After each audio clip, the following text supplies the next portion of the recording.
famous for their grasswork, beadwork, and cutting wood. Kabilaan are an indigenous group found in southern Mindanao, Philippines, particularly the provinces of South Cotabato, Sarangani, Davao Luzon, Bután Cotabato, and Cotabato.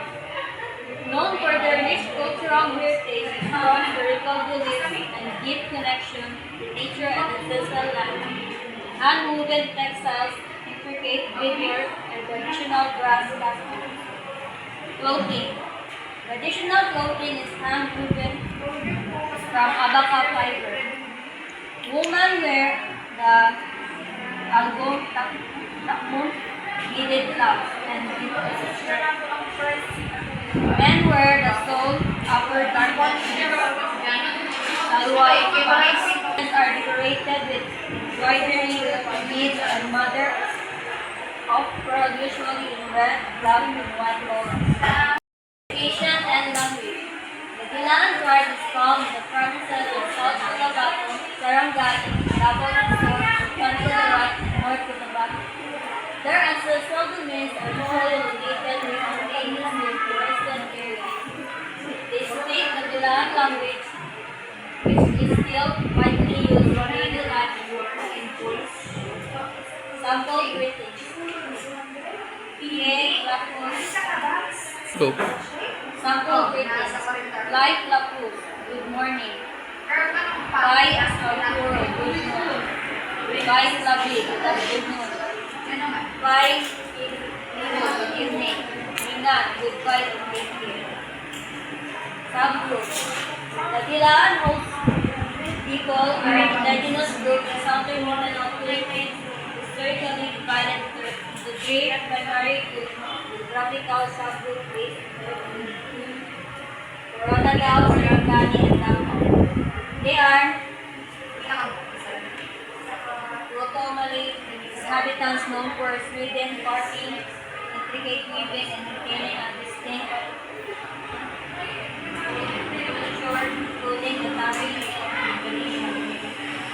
Coronadal, primarily located in South Cotabato province, particularly around the Coronadal Valley. Sarangani Bilaan, located in the coastal areas of Sarangani province, including Davao, Tagpugon, other subgroups, Unon, Alabel, Mapagan, Bilaan, and parts of Masa. The Davao Bilaan are found in Davao, Occident Davao, Davao Luzon. Other subgroups identifiers or related groups include the Tagpugon, Buluan, Bilaan, Coronadal Bilaan, Dalagan, Sarangani Bilaan, religions and beliefs. The Bilaan practices a distinct religion.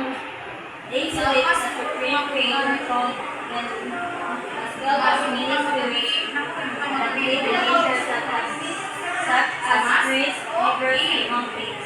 Ancestor spirits that protect animals and perform healing, protection, and rituals. Shaman usually guide his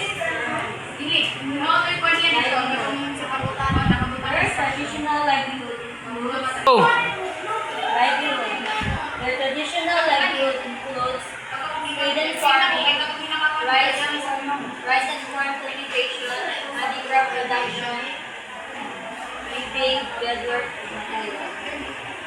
Culture and worship among the Bilaan people of southern Mindanao is famously depicted in the late Bilaan dance, where dancers wear traditional vibrant embroidered attire to imitate beating birds.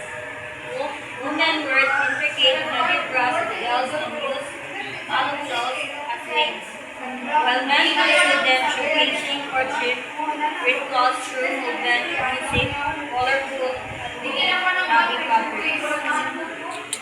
Marriage in the Bilaan tribe is a traditional and family-centered process, often arranged and involving adultery.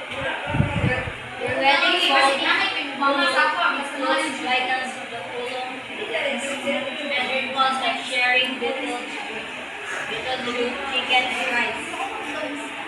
Burial practices is the past included rituals of placing the dead in mountain areas to bring them closer to heaven.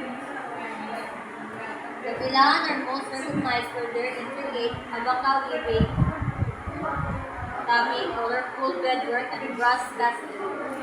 Their designs are often inspired by dreams and spiritual visions, oral storytelling, traditional music, and ritual dances are important ways they pass down history and values. Abaka weaving, colorful beadwork, traditional brass casting. Products. Bilaan sells handmade beaded earrings, necklaces, and bracelets as souvenirs for tourists. Home swan, made of beaded headdress, Bilaan women used to wear during celebration or occasion. Brass anklets, or single bakar, used as jewelry by the Bilaan when moves around the tiny bells makes a tinkling sound as bulog bells, both for men and women. Famous works of Bilaan ang Raksani, founded sa banana trees with religiousness. Manana ang kasabang bowls with coconut. Vegetable bowls made from local vegetable.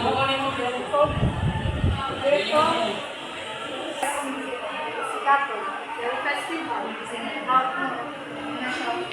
Festival of September, named after Bilaan word for hunting grounds and featuring villages with language. The Bilaan Festival is held in Cotabato, its annual ritual celebration honoring the bounty of the province and the southern region that began trying after their integrate moving from Abaka countries, featuring modern Islamic dance cultures, parades, competitions, and cultural trade expose the showcase the region's diverse heritage and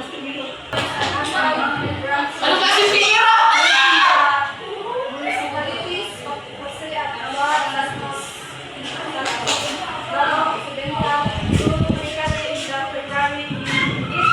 highlights the municipalities, which Bilaan Manobo and strong cultural heritage, community spirit, and agricultural bounty feature. Street dancing, indigenous craft, and coastal activities. Some musical instruments. Panango are modern instruments. There is a superstition that spitting on will causes infertility. It's a brass bronze, important household element in their life and source of ethnic identities, commonly referred to as Bilaan language, and are used to accompany with a dance during the marriage ceremony. Bilaan guitars. Toddler guitar used during weddings and events. There is a tribal system of governance. Go. There is a tribal system of governance. The full is the highest reason for wisdom, bravery, fairness, and wealth that reality alone. Act as the judge with tender and protector of the community. Consult with elders before making major decisions. Then the gods of deities. The supreme being and creator God. He is the most spirit, the source of everything, and the one who knows nothing times of kalamang diwata or Go. baka or alternative name for supreme creator Mary. Taon Tama. Spirit of the Underworld. Sky Spirit. Sky Spirit who assists Nalo. Los Iblagan Los Spirit. Then sa education, kailangan education in the Philippines focuses on integrating knowledge, formal education, resources, and indigenous roots initiatives, mother tongue,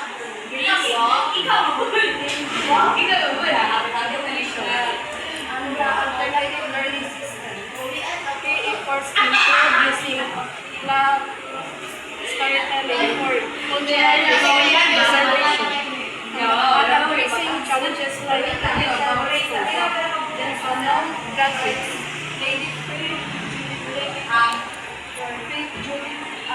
nursing degree from the University of the Philippines, Manila. School of Health, Science and is currently a medical student in Faculty. Angelo